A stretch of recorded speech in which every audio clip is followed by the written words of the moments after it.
Hey guys, you're listening to the Energy of the Untamed Heart podcast, where we talk about uncaging your divinely gifted wild heart to be as free and expansive as you were born to be. My goal is to use our stories, guest interviews, and your questions to tease out what has been keeping your wild heart under wraps. I'm your host, Mielle Fox, and together we will shatter the myths of our old stories to set our wild heart free. So thanks for choosing you and showing up today. My guest today is Cori Myka, and I giggled and said, "Oh, you're my first adult education and swim instruction ever." She goes, "Yeah, I hear that a lot." So it's interesting because we found each other through a mutual podcast collaboration group, and as soon as I saw her write up, I'm like, "Wow, this is fascinating to me." Because as anyone who follows this podcast, I feel that everybody receives their messages in whatever modality they hear them best, feel them best, take it Mm. in best, whatever that is. And for some of us, it's really mainstream, like, oh, I don't know, read my astrology or do my numbers or whatever. But you're coming through with the same fundamental core messaging, but it's coming through the beauty of what you provide for your clients through teaching them to swim. Mhm. And I love this because I realize probably the average person's like, I don't really see what learning how to swim has to do with figuring out life and how to do the journey and how to overcome all the things, but yet it completely and totally does. So I just want to kind of go down the rabbit hole a little bit today and talk about that. So welcome to the Nice. show. Thank you so much. I'm so glad you were able to see that because, yeah, usually like swimming, you're a swim teacher, you're a coach. Okay. And people think like you're helping people become like Michael Phelps. Well, not really.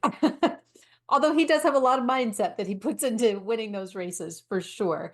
But Right. yeah, it's not the athleticism. It's the whole other piece about our life. Yeah, so it's really fascinating.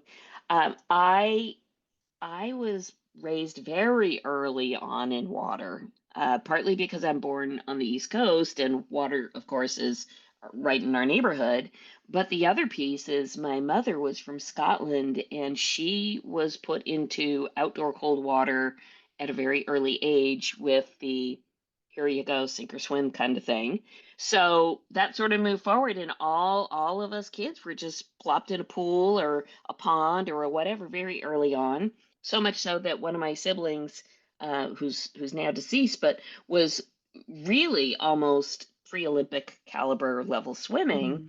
which is very interesting because when I speak to friends who live where I live now, which is in the mountains basically, many of them are, I'm terrified of water. I don't know how to swim. I don't want to know how to swim. Oh, yes, I ice fish or I do XYZ. I canoe. I whatever they do. And yet I kayak even. And they'll say, but I don't know how to swim. And I think to myself, oh dear, that's a recipe for disaster. I don't care Mm. how good your floaties are, that's still a recipe for disaster. But the one step beyond that, I think to myself, well, what you're saying between what you're not saying is speaking volumes about how you're moving through the world.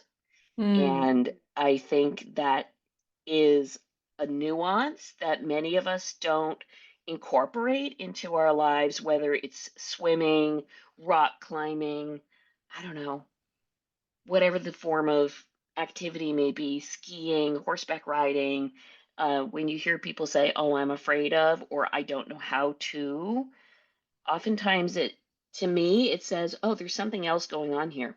There's some deep-seated event somewhere that is creating this response when you say, "Hey, would you like to learn how to?" and then fill in the blank.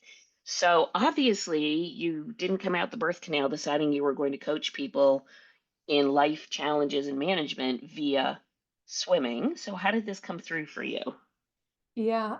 I'll just comment as you were talking and like having people do these activities and not know some of the core fundamental things. So boating activities, but not know that really the core of how the water works, right? That's what swimming is. Um, and that sort of speaks to how maybe they move through life. It makes me think of the term that a lot of people use as imposter syndrome, right? That you can go out and do XYZ job, but you feel in this certain interior way that you're not that thing. You can do the thing, you can fake the thing, you're kind of out residing in the thing and being identified with the thing, but internally you're not the thing, right? So that's a common term that's used outside of athletics, right? Used in the workplace or whatnot, that imposter syndrome. So I think that's very true. And why teaching swimming the way we teach swimming isn't just about swimming. It's, you bring these things from life and bring it into the water, or learn these lessons in the water and take it out to your life. It's a conduit. But to your question of how I got started in this, um, probably did not, you're right, didn't come out of the womb, but pretty darn close. The first, there's lots of very early stories of me around water, and including, being 5 years old on a houseboat, and apparently my aunt didn't know how to swim, and I volunteered, I'll teach you to swim, Auntie. So it was a long time. Who knew how prophetic it would be? That out of the mouths of babes, right? Right. Yeah. Yeah. Yeah, it's fascinating. Hmm. Yeah, Hmm. because it's one thing to do the thing and it's another thing to teach the thing. Mm. So, which is also a really interesting point that I see with people wanting to learn some kind of a task or skill. And that includes whether it's actual like an athletic or physical sport related skill or whether it's just a life management skill. It's easy to walk the walk, or that's not the phrase, talk the talk, but can you walk the walk, right? Mm. So Hmm. there are some people who are very skilled at the whatever, but they struggle with the capacity to convey what needs to be understood in order to have somebody else learn the whatever. I found that to be true for me in my horsemanship. I ride horses and I don't want to say work horses. I play with my horses and we have fun together and learn things together. But early on in my horsemanship, I would pay to go to these educational clinics and they have all the top people and all the things. And it was phenomenal to me to see how many of these really excellent horse individuals, not the horse, the human, but yet they couldn't convey the information well to us, the client. And it left me sometimes leaving those clinics feeling even less embracing of the whole journey than when I first started. And so I think what you bring to the table is really significant because it's not only the awareness of, hey, these skills that I'm teaching you so that you can navigate water challenges are actually skills that you will use to navigate your human challenges in your journey. And it's great to say that I see it and I have an awareness of it, but then to be able to blend that with the capacity to teach it and share it and help people with it in a way they can understand. That's really the magic right there. Mm. Hmm. So I honor you for that because there are probably lots of people out there who are great swimmers and think they can teach somebody and think they have it all together, but there's some piece that obviously the client or the student isn't receiving. And when I look on your website, I see that you have clearly mastered many levels of the how can we educate on a greater level. So that brings me, of course, to my next question is that you offer instruction literally internationally so that somebody doesn't have to live in your backyard to be taught by you. And that's very novel as well. You don't see that very much. And that, for example, where I live would be wonderful because we live in the middle of nowhere and we don't have access to a lot of things. So to have a program like what you offer opens doors in places that they might not typically open. For sure. Yeah. And it's so fun. I mean, between those, we have two different ways that we serve that kind of person. One is a retreat program, right? So you can fly to go, and we do the in-person program over a couple of days and provide, because we're really providing people the mental and the physical foundational steps of what it means to swim. And so then they can go back to their local communities and be able to implement that there as they continue to develop into other types of swimming. But so we have that, but then we also teach people online, which when I had that harebrained idea, I'm like, teach beginner swimmers online. I thought, There's got to be, because my heart just goes out to folks who I want it accessible to everybody, and so having doing it that way really makes it accessible. And I thought, I don't know if it's going to work, right? It's kind of seemed crazy, but and thankfully I did it before 2020. Put all the material online, and I found out it really does work. And it's because, like you were saying, I've worked with so many people over the years of breaking the skills, the mental and the physical skills down into their small enough components that people are able to grasp them and it's not overwhelming and too much. And I even teach how you fill in your own spaces because every individual person,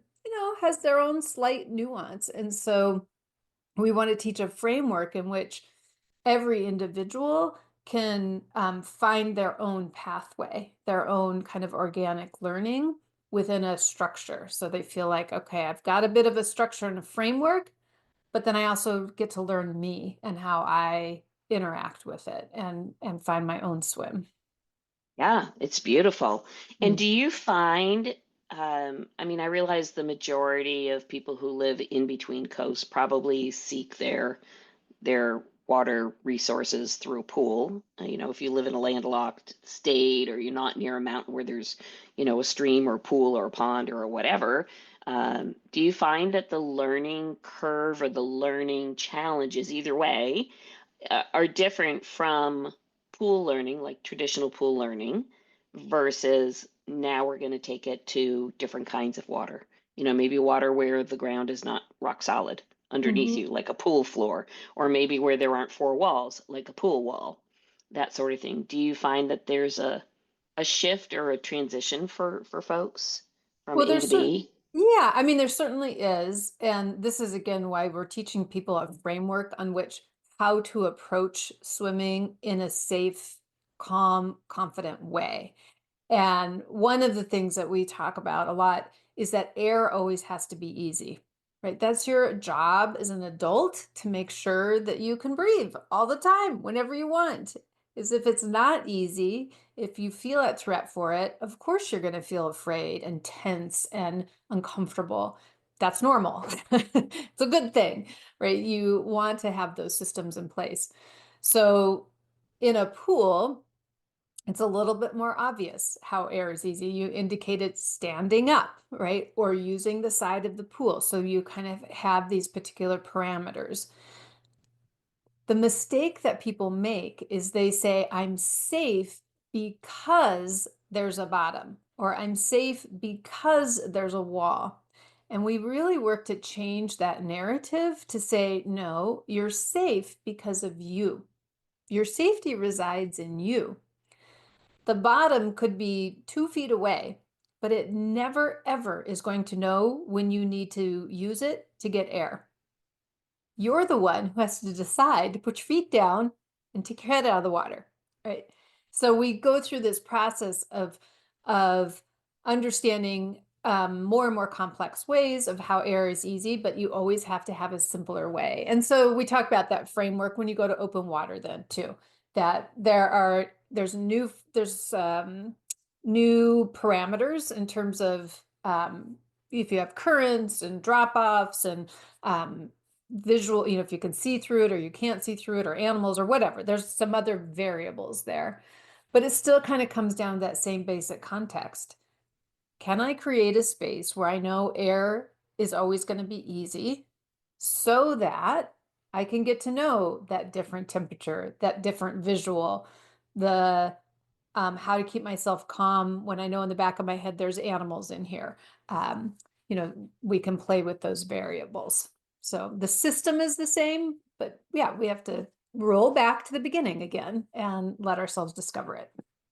Yeah, so it's so interesting that we talk about the breathing in the air, because, of course, as a human, if you took the other sides of your nervous system out of the picture, your autonomic nervous system is the thing that does all your breathing for you. And it's Mhm. so interesting when people say, "Well, I can't breathe," or, and I have this in my day job. People like to hold their breath in my day job, and they tend to breathe very, very shallow. I mean, really shallow.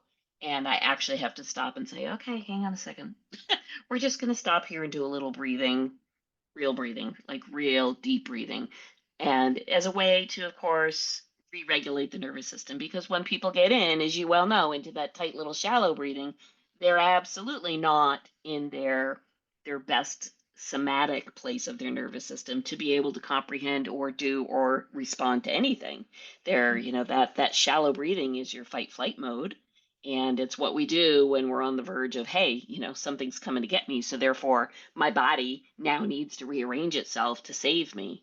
So Hmm. I really love that the fundamental thing that you bring in for your clients is, listen, we're teaching you how to understand, own, and know what it feels like when you are not dysregulated, when you are in that regulated nervous system, so that instead of reacting, you can respond. So Yes. I really love that. Really, Yeah. really. Yeah. And we Yeah. use that system too when you to really tune in to notice, I'm going into that reactive mode. And most of the time, in most areas of life, we're taught to just push through that and to not pay attention to that. But we know in the water, it's very dangerous when people do that. And people are much more willing, I find, in the water to tune into the very subtle signals that say, I'm hedging out of this calm place. I'm hedging out where I might get reactive and totally panic. And I know I don't want to panic in the water. So this is where learning about that system or those systems is in the water is a really beautiful place to do it because it's right there for folks and it's so important. When we get tensed up, we reward people for noticing it, pausing. We don't have to complete the thing, whatever the thing was, whatever particular skill that they were attempting. That's less important than it is to catch that system that wants to pop off and get practice with that of bringing that back to calm. The skill will come. The skills are not that complicated. Yeah. Yeah. It's just a really fascinating way for our human to tap back into understanding that our true power of how do we control a situation, not control, that's the wrong word. How do we see a situation and make a choice that allows us to respond to that situation in the best way possible for the moment is within us, not outside of us. Which again, that's your example of great, the pool floor is there, but you have to make the choice to stand on it. Or, yes, the wall's there, but you have to make the choice to pick your head up or put your hand out or whatever that is. And it just certainly brings me back. I think the two things that I really noticed as I went through the website and went through some of your other podcasts that you've done is this gentle but consistent teaching of awareness and pausing in order to make choices that work in one's best interests. So that skill set applies, of course, it applies if you're swimming, but quite frankly, it applies to life. I mean, it just applies to everything. And it's such a beautiful way to bring that through. My question that I also have is when I think about why people struggle with something like swimming, and they'll say, I'm afraid of water. Well, let's be real. It's probably not really the water. It's what the water represents, or it's the story they've attached to the water, or whatever their belief system may be. But at the base of it, a fear is a fear is a fear, and I get that. Do you find that as you're teaching your adult students, when they describe or work through their fear, that they are able to sort of realize, oh, it's not really the water, it's whatever they find it is. It's safety, it's security, it's knowing what's next, it's being comfortable with not knowing. All the things that honestly, every day, I don't care what you do, every day. Yeah, for sure. I mean, one of the pieces in our definition of swimming is to be able to come back to calm when something unexpected happens. Like that's a key hook on our definition because unexpected things will happen and we'll be startled or surprised or however you want to describe that. And then it's that, like you said, the respond. How am I going to respond to that? Am I going to respond by flying off the handle and totally leaving control of my body, or am I going to respond by coming back in and regaining that control within myself? I can't change or control the external circumstances, but I can bring it back into myself and change that, and be in charge of that. Um, yeah, folks, they want to feel safe. They want to feel in control, and that's a biggie for people who are really new to the water, um, because the physics elements are different in water than it is on land. They feel very out of control, and they're sensing buoyancy, and the thickness of the water. So we have, like, we do a walking exercise and we just walk across the water, and people in their we have to really slow down because people will judge the walking as not good and as a general category because it's not as fast. Um, your balance is a little different and all this kind of thing because they're comparing it to land, right? Land movement is good and right. Water movement is bad and wrong. That's, a big generalization. So people don't feel in control. But we're not in control of gravity either. We've just learned how to use it and how to, when you're going to fall and you know how to not fall. And right. I mean, you've spent your whole life understanding how to use it. So it's slowing that down and understanding, okay, what are the principles of the water? And I still get to be in control of me. I don't get to control buoyancy any more than I get to control gravity, but I get to be in charge of me and my understanding of it, which is those broader picture things of the meanings that we make out of things in our head. And Yeah, for sure.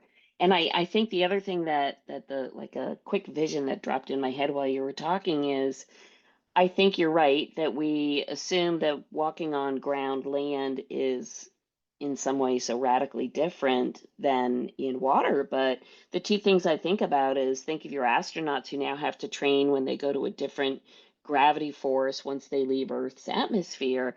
And they train for that. They Mhm. learn to do that because it's radically different than what we know here. And I also think most people, unless you're half mermaid, most people spend a huge amount of their lifetime on land as Mhm. opposed to not on land in water, so that your hours of time, your experience level is far greater on land than it is in water, unless, like you're a swimmer and that's where you spend the majority of your time. And I think like any learned activity, there's a certain I don't know what to call it. The break-in window? I don't know what that is. Like how many hours, do you put in before you go from breaking the activity into each individual compartment or each individual step until it becomes sort of that, oh, it's my norm. Sort of like when you're a teenager and you learn to drive, you're very 10 and 2 and oh my gosh, where's my signal and where's my this, that, and next thing. And the next thing you're talking on the phone or drinking your coffee or playing with the radio or whatever one does. Um, I had the same thing going through school. We had to learn how to look in a mirror upside down and backwards. And for the first, I don't know how long it was, I can't even remember now. It's been so many years. But anyhow, for the first window of time, you literally contorted your body because you could not get your brain to make that synapse of, oh, look, I just look here and then I kind of reverse the image and there you go. And I think about swimming a little bit like that in a way. I think Mhm. about what did I know when I was a little kid and what did I learn? And it seems a lot easier when you're a child, to be honest, to learn those things and meld it together and just get into the range of, oh, I get this quicker. I think kids just learn it all quicker because I think they have less inhibitions than adults do. They have less stories in their head than adults do. And Um, that's by design. Their brains are yeah, different than, children's brains are different than adult brains. And it's by design so that they can learn so many things without that frontal lobe part that will tell them, don't do that, bad idea, all the warnings. And it's why they yeah. need other humans around them to create those safety zones, right? again, going back to why I tell people it's your job as an adult to make sure air is easy anytime you want. It's also your job, to do that for a child, right? When children go in and they're just playing, they're not thinking about it. So there's adults around making sure that air is easy anytime they need it. And so that they can just explore. And you asked at the beginning, like, how many hours? There's no child that asks that question, Right? right? I They're know like, I didn't. I just didn't let me get ask. in and play. I just want to get Right. in and play. Let me figure it out. I want more Yeah. hours. No, I don't want to go in and eat hot dogs. I just want to be here. Right. Yeah, yeah, Yeah. for sure. Yeah. And I think I read somewhere on your site that you said on average it's about 100 hours before the average adult sort of gets into that place of, oh, I've done this enough times that it's become a little bit more automatic of a decision to get through. So when Mhm. you say that, are you referring to 100, we'll just say pool for lack of any other body of water, like 100 water hours, pool hours, or 100 hours of let me work through these exercises that teach me these skills or I mean, combination? a hundred hours being wet in the water, Okay. and I will put a caveat to that, in a mindfulness way. Hmm. They're going to be more productive if we're doing it in that way. If you're spending 100 hours in the water terrified, then you're going to know how to be terrified in the water. Right. So it's very important that people think about, um, I want to start being who I want to be in the future right now. If I want to feel safe and calm and in control and have fun, right? All these things that I want to have in the water, you have to do it from the very, very beginning. And so that 100 hours of playing in that zone, then you're really attached to all the information you have. And at that 100-hour mark, you're like, man, I've been having a good time for 100 hours. I want to do another 100 hours. Yeah. Yeah, the old sort of way is the idea, like, do these skills and work really, really hard at all these skills, and then maybe at the end you will feel safe. But I get people all the way from who've done like triathlons, and they're like, I can do it, but I don't feel like a swimmer. And that's because of the way they've been practicing. They're missing Interesting. foundational pieces. Yeah. So you have a mix of clients of those who actually understand the skill of move my arms and my legs through the water, and those who have not even started that journey. Yeah. Interesting, very interesting. So yeah, I could certainly see that because, like I said in the beginning, I was taught to swim at a very early age. So I personally don't hold. I hold a very strong respect for water. I don't really have a great fear of water, but I sure do have a very good respect for water. Um, I will certainly say that because as a child you do things a little bit foolhardy and don't really think about consequences. I absolutely had a water event at a young age falling through ice, Mm. and that put a dinger in my joy of some water for sure. For sure. Can I tell you it's because it was of the temperature? I'm not sure. Was it because of kind of the panic that sets in when you suddenly realize you're in the freezer? Maybe. I don't know. But I certainly found that my affinity and love of being in certain kinds of water shifted after that, for sure. Yeah, well, and it makes Yeah, sense. I mean, that's what children are doing too, right? They're having natural consequences happen so that they can figure out, no, you don't just run in the street when the ball goes across the street, right? Like, right? you need to figure that out. And it's trial and error. It's when we make big fundamental decisions about ourselves, which we also do as children. We make big fundamental decisions about the world and ourselves when these things happen. And it's the adult's job to go back and say, okay, is that fundamental decision that I made as a child, is it still serving me today? Because what adults do is you make that decision, and then, or as a child you make that decision and then you hang on to that decision, and we get really tightly attached to that decision and way of being in the world, such that it doesn't serve us anymore. And we have these systems of thinking and ways of moving through the world that work to a certain extent. To a certain extent, it's good to like have pause when you come to a frozen body of water.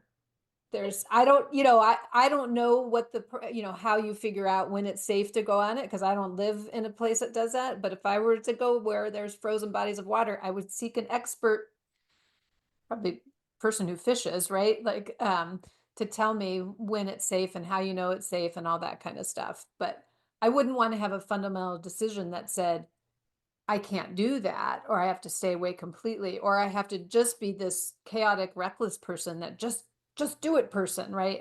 And keeps putting myself into dangerous situations. There's a Hmm. there's a happy medium in there.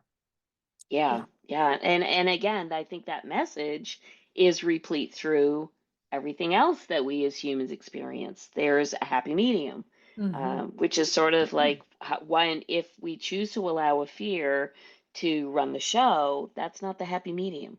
Right. Obviously there's a healthy fear, like if you're in, I don't know, New York City walking in the downtown Manhattan, obviously the fear is don't step yourself off the curb without looking, because you just might not come out of it very well. But not enough so that it doesn't allow you to enjoy the rest of what's there. And so it's interesting that all the lessons that you bring forward for your students, your clients, they're truly parallels and mirrors to the lessons that we just as humans are learning as we go through the journey, just learning how do we come home to knowing that we have the capacity to overcome a lot of what our mind tries to tell us is going Hmm. on, which probably really isn't. Right. So Yeah. it's Yeah. it's just such a terrific way to help people unravel not just their swim story, but other life stories that they've been dragging along that they can finally set down. And how freeing is that? Hmm. I think that, and I'll kind of wrap it up here and we'll get all your information on the show notes. But the other thing that I will say that I feel, and I'm curious if you see this with your students, and I can't say I felt this at, early on as a little kid, but when I am in water now, it is a freedom and peacefulness.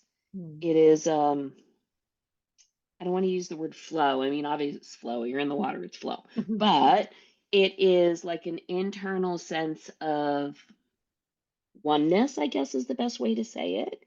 Um, it's a place of ease. It's a place of no resistance. It's a place of it just feels like there's no effort involved, like it's an internal sense that I have when everything's feeling good. And the other time that I feel that is when I'm totally in sync with my horse and we're not working against each other, like I need to do this and she needs to do that. When we actually get the energy lined up and our heart spaces are sort of lined up, it Hmm. feels like nothing. Like it feels like nothing. Like there's nothing between us. We're just one energetic being doing the Hmm. thing. Hmm. And of course, where my belief is everything is energy and energy is all connected, and water, of all things, is just such an enormous portal of energy that when I feel that same feeling when I'm in water, it brings me back to myself to say, I'm in that space. I'm in that now, that this moment right now where everything feels aligned, like where it Hmm. should be. And I'm curious, I realize that's a little wooey, um, but do you find with your students that there's sort of that aha for them? They get to a certain place through the program or through their time with you, or even on a multi-day retreat where you can almost see the click, like, oh, they're at that place. Yeah. I love that you described it like that because that really is what people are after. I mean, they think some of them are after being able to swim laps, but really most of them are like, nah, I just want to, it looks so amazing. People who connect with it and who are there in that calm space, it looks so inviting and wonderful. And that's really what people desire so much is to have that. And that really is, we and the traditional program tells you you're going to get that if you can swim, front crawl, and do treading water.